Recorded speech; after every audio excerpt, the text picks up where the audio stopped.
মোহাম্মদ সুলতান মাহমুদ গজনবী রহমতুল্লাহি আলাইহি আল্লাহওয়ালা বাদশা ছিলেন। আল্লাহু আকবার। কোরআনওয়ালা বাদশা ছিলেন, কোরআনওয়ালা বাদশা ছিলেন। রাস্তা দিয়ে একদিন হেঁটে যায়, গোড়া দিয়া যায়, যাওয়ার সময় থেকে রাতের 2টা বাজে। রব্বানিয়া মাদ্রাসার একটা ছাত্র রাতের পিলারে, কারেন্টের পিলারের নিচে দাঁড়ায়া, সরকারি বাতির নিচে দাঁড়ায়া দাঁড়ায়া কোরআন পড়ে। সুলতান মাহমুদ গজনবী অনেকক্ষণ পর্যন্ত দাঁড়ায়া কোরআনটা শুনিয়া যখন রাতের 1টা 2টা বেজে গেছে, ছেলেটা কোরআনটা বন্ধ করে বুকের সাথে নিয়ে মাদ্রাসার দিকে চলে যায়। সুলতান মাহমুদ গজনবী জড়ায়া ডাক দিছে, বাবা এত রাতে তুমি এখানে কেন পড়ো? কোন মাদ্রাসার ছাত্র তুমি? বাবা কি করে? কোন জায়গায় তোমার বাড়ি? বলে হুজুর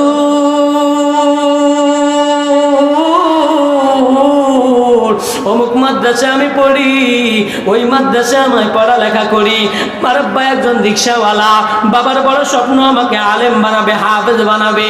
হুজুর গো, এই স্বপ্ন নিয়ে আমার বাবা আমার মাদ্রাসায় ভর্তি করে দিছে, কিন্তু আমার মাদ্রাসায় কারেন্ট নাই, হারিকেনের বাতি দিয়ে আমরা পড়ি। আমার মাদ্রাসায় যত ছাত্র আছে সবার একটা একটা হারিকেন আছে, আমার হারিকেন নাই, আমি ওদের হারিকেনের নিচে যায়া পড়ি। মাদ্রাসার আইন হলো রাতের 10টার পরে হারিকেন জ্বালানো নিষেধ। রাতের 10টার পরে সবাই হারিকেন বন্ধ করে ঘুমায়া যায়। হুজুর আমার পড়া এখনো মুখস্থ হয় না, আমার মাথা শক্তি একটু দুর্বল, এজন্য আমি রাতের 10টার থেকে শুরু করে 12টা 1টা পর্যন্ত এই সরকারি বাতির নিচে দাঁড়ায়া আমি কোরআনটা মুখস্থ করে তারপরে ঘুমাই। সুলতান মাহমুদ গজনবী টপ টপ করে চোখের পানি ছেড়ে দিয়া যুবককে ওই ছেলেটাকে ডাক দিয়া বলে, বাবা আগামীকাল সকালবেলা আমার রাজদরবারে যাইবা। আমি এই দেশের বাদশা সুলতান মাহমুদ গজনবী ময়দানে মাশরে যেই নবী এই কোরআনের জন্য দান শহীদ করেছে, যেই নবী পাথরের আঘাতে আঘাতে আঘাতে রক্তাক্ত হয়েছে, ওই নবীর সামনে কেমনে দাঁড়ায় উম্মত দাবি করব? নবী যদি বলে, গজনবী তুই ছিলি দেশের প্রধানমন্ত্রী, কেন আমার কোরআনওয়ালা কষ্ট করা লাগছে? আল্লাহর দরবারে কি জবাব দিব? আগামীকাল সকালবেলা যাই আমার রাজদরবারে ব্যবস্থা করে দিব। সকালবেলা রাজদরবারে নিয়া 1 বছরে কয়টা হারিকেন লাগে, কি পরিমাণ টাকা লাগে, কি পরিমাণ ওষুধপত্র লাগে, সবগুলো ব্যবস্থা করে দিয়া বলে, বাবা তুই কোরআনওয়ালা, তুই কোরআন পড়ো, তুই বিড়ি খাও না, সিগারেট খাও না, তুই মিথ্যা কথা বলো না, তোর জবানটা বড় পবিত্র। আল্লাহু আকবার। মাওলার কাছে আমার জন্য 2টা দোয়া করবা। আমি আজকে 40 বছর, আমি আজকে 12 বছর 2টা স্বপ্ন মুখে ধারণ করি, একটা স্বপ্ন আমার বাস্তবায়ন হয় না। বলে 1 নম্বর স্বপ্ন হলো আমার নবীজিকে স্বপ্ন যোগে দেখা, জোরে কন্যা সুবহানাল্লাহ। 2 নম্বর স্বপ্ন হলো আমার নবীকে স্বপ্ন যোগে দেখার পর আমি জিজ্ঞাসা করতাম, গো হাবিব এই জমিনে শ্রেষ্ঠ লোক কারা? আমাকে একটু বলে দেন। এই বলে ছেলেটাকে বিদায় দিছে।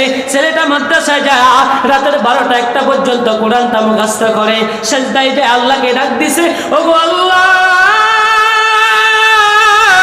সুলতান মাহমুদ গজনবী 2টা দোয়া চাইছে আমার কাছে, আমার সমস্ত যাবতীয় খরচের ব্যবস্থা করে দিছে, কোরআনকে মুহাব্বত করেছে, আল্লাহ তুমি তার দিলের তামান্না পুরা করে দাও না। আল্লাহু আকবার। কোরআনওয়ালা বলতে দেরি, আমার মালিকের আরশ আজিমের দরিয়ায় ঢেউ খেলতে দেরি হয় নাই, রহমতের দরিয়ায় জোয়ার উঠতে দেরি হয় নাই। জিবরাইলকে পাঠাইছে, জিবরাইল যা ওই সুলতান মাহমুদ গজনবীর সাথে আমার নবীকে বড় স্বপ্ন যোগে সাক্ষাৎ করে আসার জন্য। সুবহানাল্লাহ। তো জোরে কন্যা একটু এদিকে ফিরেন, একটু মনোযোগ দিয়ে শুনেন, আলোচনা শেষ। আল্লাহু আকবার। সুলতান মাহমুদ গজনবী ঘুমায়, ঘুমের মধ্যে থেকে তার রাজপ্রাসাদটা আলোকিত হয়ে গেছে, ঝলমল ঝলমল করে আলো জ্বলছে। লানা শামসুন ওয়ালিল আফাকে শামসুন ওয়া শামসুন খায়রুম মিন শামসিস সামাই ওয়া শামসুন নাস তাতলু বা'দা ফাজরিন ওয়া শামসি তাতলু বা'দাল আশাই। নূরে ঝলমল ঝলমল করে, কে গো? তাকায়া দেখে সুন্দর পাগড়ি পরিহিত সাফদারিওয়ালা একজন নুরানি চেহারাওয়ালা তার রুমে দাঁড়ানো। সুলতান মাহমুদ গজনবী ডাক দিয়েছে, আপনি কে? বলে, রে মুয়েরে সুলতান মাহমুদ গজনবী, আজকে 12 বছর যাকে স্বপ্নে দেখার জন্য তুমি কাঁদা, আমি সেই নবী মুহাম্মদুর রাসূলুল্লাহ। মুহাম্মাদুন আশরাফুল আরবি ওয়াল আজামি, মুহাম্মাদুন খায়রু মান ইয়ামশি আলা কদামি, মুহাম্মাদুন আশরাফুল আরবি ওয়াল আজামি, মুহাম্মাদুন খায়রু মান ইয়ামশি আলা কদামি। এর বন্ধু, গত রমজান মাসে আল্লাহ আপনাদের দোয়াই নিছে, উমরায় যায় আমার নবীজির রওজার দিকে তাকায়া তাকায়া আমি একটা সঙ্গীত লিখছি। আজকে গাইবার সময় নাই, এজন্য আজকে বলবো না, আর একটা সময় ভিন্ন জায়গায় গাবো, ইনশাআল্লাহ ইউটিউবে পাইবেন। আল্লাহু আকবার। সুলতান মাহমুদ গজনবী বলে, হুজুর আজকে 12 বছর কান্দি, স্বপ্নে যোগে দেখা দেন না, আজকে হঠাৎ করে কেন হাজির? বলে, একজন কোরআন ওয়ালা, আজকে তুই পড়ালেখার ব্যবস্থা করে দিছ, আজকে তুই তার টাকা পয়সার ব্যবস্থা করে দিছ, ওষুধের ব্যবস্থা করে দিছ, হ্যারিকেনের ব্যবস্থা করে দিছ। কোরআন ওয়ালা আমি মালিকের কাছে দরখাস্ত করছি, আল্লাহ সুলতান মাহমুদের মনের আশাগুলো ফুরাইয়া দাও। এই জন্য আমি আল্লাহ আমার নবীজিকে তোর কাছে পাঠাইয়া দিছি। আল্লাহু আকবার। এবার সুলতান মাহমুদ গজনবী বলে, হাবিব আপনাকে তো দেখলাম, আমার একটা আশা পূরণ হয়ে গেছে, আর একটা স্বপ্ন কন্যা। এই জমিনের মধ্যে আওয়ামী লীগ আছে, বিএনপি আছে, জামাত, জাতীয় পার্টি, হেফাজত, তাবলিগ, পাবলিক শর্মনাই, কালা দলা, সুন্দর লম্বা উঁচা মোড়া সিগনা, বিয়াতি আবিয়াতি, কত রঙের মানুষ। এই মানুষগুলোর মধ্যে আমার আল্লাহ কোনগুলারে বেশি পছন্দ করে? আমার নবীজি কয়, গজনবী আমি তো 1400 বছর আগে জমিনে বলে দিয়ে আইছি, খায়রুকুম মান তাআল্লামাল কুরআন ওয়া আল্লামা, খায়রুকুম মান তাআল্লামাল কুরআন ওয়া আল্লামা। বলে, যারা এই জমিনে কোরআন শিখে আর শিক্ষা দেয়, ওরাই হইল জমিনের মধ্যে শ্রেষ্ঠ লোক। বলেন, এই শ্রেষ্ঠ লোক এই মাদ্রাসা থেকে হবে কি হবে না? তাহলে এই মাদ্রাসাটাকে আরো বড় করা, আরো সুন্দর করা দরকার আছে না নাই? এই ময়দান থেকে একজন সুলতান মাহমুদ গজনবী চাই, এই ময়দান থেকে একজন সুলতান মাহমুদ গজনবী চাই, নবীর মুহাব্বতে, নবীকে স্বপ্নে দেখার আশায়। কোরআনে কারীম কয় পারা? 32 পারা। কয় পারা?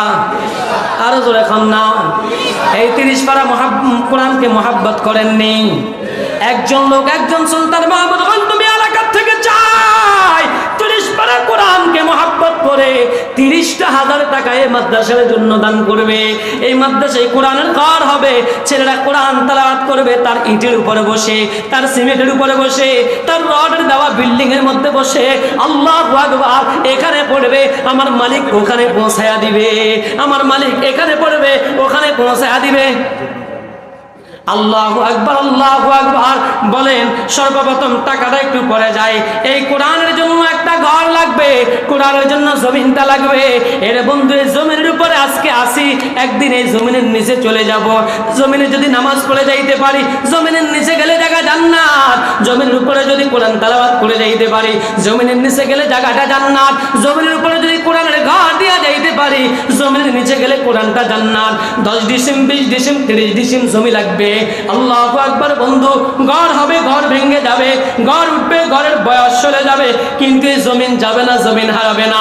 আপনি চলে যাবেন, আপনার পূর্বপুরুষরা আসবে, ওরাও চলে যাবে, কিন্তু কিয়ামত পর্যন্ত আপনার আমল নাই এই জমিনদাতার সদকায়ে জারিয়ার সওয়াব পৌঁছবে কি পৌঁছবে না? বলেন বলেন। এই জমিনের উপর থেকে যায়, এই জমিনের উপরে একটা জায়গা দিবেন, মালিক জমিনের নিচে একটা জান্নাত দিবে। মালিকের সাথে আজকে বেচা কিনা করব, মালিকের সাথে আজকে ক্রয় বিক্রয় হবে, আমি মালিককে দিব জমিন, মালিক আমাকে দিবে জান্নাত। একজন লোক এই ময়দান থেকে চায় 10 ডিসিম, 5 ডিসিম, 20 ডিসিম, 30 ডিসিম, যে কোনো একটা অংশ জমিন দিয়া এই মাদ্রাসার জন্য সহযোগিতা করবেন। দেখি সর্বপ্রথম কোন লোকটার হাত উঠে। আমার আল্লাহ আরশে আজিম থেকে তাকায় রয়েছে, আমার 2 জন ফেরেশতা আপনার আর আমার ডানে কাঁধে কলম নিয়ে রেডি। এর বন্ধু, আরশে আজিমের ফেরেশতারা রেডি, এখানে মসজিদ মাদ্রাসার কমিটিও রেডি। এখানে উঠানোটা বড় নয়, আজকে কার নামটা জানি মালিকের আরশে আজিমে উঠে যায়, আজকে ফেরেশতাদের মসজিদে জানি কার নামটা উচ্চারিত হয়। বলেন, 1 নম্বরে মালিককে জমিন দিয়া মালিকের জমিনের নিচে জান্নাত পাওয়ার জন্য একজন লোক হিম্মত করেন। 20 ডিসিম, 30 ডিসিম, 10 ডিসিম, 40 ডিসিম জমিন দিবেন, একজন লোক সর্বপ্রথম হিম্মত করেন। আল্লাহ দিয়াও চায়, আল্লাহ নিয়াও চায়।